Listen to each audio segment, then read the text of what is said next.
അങ്ങനെ big boss ഹൗസിൽ നിന്ന് ഒരു നിമിഷത്തെ വൈകാരികമായ പ്രശ്നങ്ങൾ കാരണം ഓടി തടിയെടുത്ത വ്യക്തിയാണ് നെവിൻ എന്ന് പറയുന്ന വ്യക്തി. ആ വ്യക്തി വീണ്ടും ബിഗ് ബോസിൻ്റെ കാല് പിടിച്ച് വീണ്ടും ബിഗ് ബോസിലേക്ക് തിരിച്ചു കയറുന്ന ഒരു സാഹചര്യം ഉണ്ടായിട്ടുണ്ടായിരുന്നു.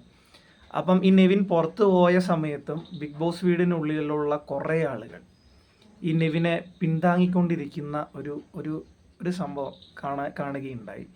അപ്പോൾ അവർക്കൊന്നും ഈ ബിഗ് ബോസ് എന്ന് പറയുന്ന ഗെയിം എന്താണ് എന്നറിയാത്തത് കൊണ്ടാണോ നെവിനെ പിന്താങ്ങിക്കൊണ്ടിരുന്നതും, അതുപോലെ തന്നെ നെവിനെ അവിടെ നിന്ന് അസാധാരണമായ ഗെയിം കളിച്ച് പുറത്താക്കിയ ആദില നോറ, അവർക്കെതിരെ ബിഗ് ബോസ് വീടിനുള്ളിലുള്ളവർ സംസാരിക്കുന്നതും കേട്ടു. പക്ഷെ എൻ്റെ ഒരു ഭാഗത്തെന്ന് പറയുകയാണെങ്കിൽ ഞാൻ ആദില ആൻഡ് നോറയുടെ ഭാഗത്താണ്. നെവിൻ അവിടെ ഇമോഷണലി തകർന്നപ്പം, അല്ലെങ്കിൽ നെവിൻ്റെ വായിൽ നിന്ന് വരുന്ന വാക്കുകൾ കാരണം നെവിൻ പെട്ടുപോയപ്പം ആദില നോറ അവരവരുടെ ഗെയിം കളിച്ചു നെവിനെ പുറത്താക്കി. അവിടെയുള്ള ഓരോരുത്തരും അവിടെ സൗഹൃദം ഉണ്ടാക്കാൻ വന്നവരല്ല. അപ്പം ഇവർ മാന്യമായ രീതിയിലാണ് കളിച്ചത്. അതായത് കൂടെ നിന്ന് ചതിച്ച് പുറത്താക്കുന്നൊരു സംഭവമല്ല അവിടെ ഉണ്ടായിരുന്നത്. ഒരു പരസ്പരം ഫൈറ്റ് ചെയ്താണ് കൂടെയുള്ള എതിരാളിനെ പുറത്താക്കിയത്.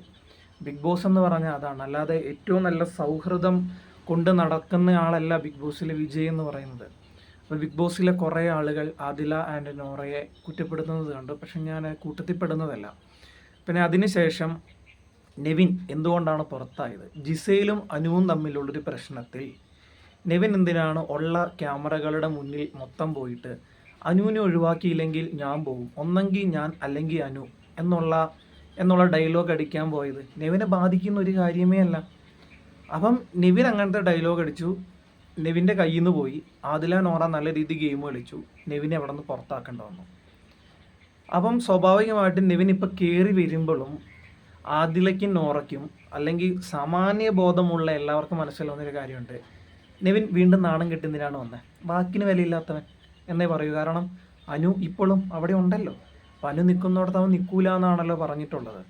അപ്പം അനു ഇപ്പം നിൽക്കുന്നിടത്തേക്കാണ് ഈ നെവിൻ വീണ്ടും കയറി വന്നിരിക്കുന്നത്. അപ്പം സ്വാഭാവികമായിട്ടും ബിഗ് ബോസ് വീടിനുള്ളിലുള്ള എല്ലാവർക്കും പ്രമോയും ഇന്നത്തെ ഇത് കാണുമ്പോൾ മനസ്സിലാവും, ബിഗ് ബോസ് വീടിനുള്ളിലുള്ള എല്ലാവർക്കും നെവിൻ വന്നതിൽ ഭയങ്കര ആഹ്ലാദരാണ് അവർ. എല്ലാവരും ഭയങ്കരമായ രീതിയിൽ ആഹ്ലാദിക്കുകയാണ് നെവിൻ വന്നതിൽ. അപ്പം നെവിനെ ഇനി തൊട്ട് ആരും നോമിനേറ്റ് ചെയ്യില്ല എന്നാണോ? ബിഗ് ബോസ് വീടിനുള്ളിലുള്ള ആരും ഇനി നെവിനെ നോമിനേറ്റ് ചെയ്യാൻ പോകുന്നില്ല. ഇനി ബിഗ് ബോസ് വീടിനുള്ളിലുള്ള ആരും നെവിനുമായിട്ട് ഒരു പ്രശ്നത്തിനും പോകുന്നില്ല. നെവിനെ എല്ലാവരും സ്നേഹിച്ച് പരിപാലിച്ചൊരു കുട്ടീനെ പോലെ കൊണ്ട് നടക്കുമോ ഇനി തൊട്ട് എന്നുള്ളത് നമുക്കൊന്ന് കാണേണ്ടിയിരിക്കുന്നു. എന്താണെങ്കിലും ഇങ്ങനെയൊക്കെയാണ് കാര്യങ്ങൾ. ബാക്കി വരുന്നവർക്ക് തീർച്ചയാണ്.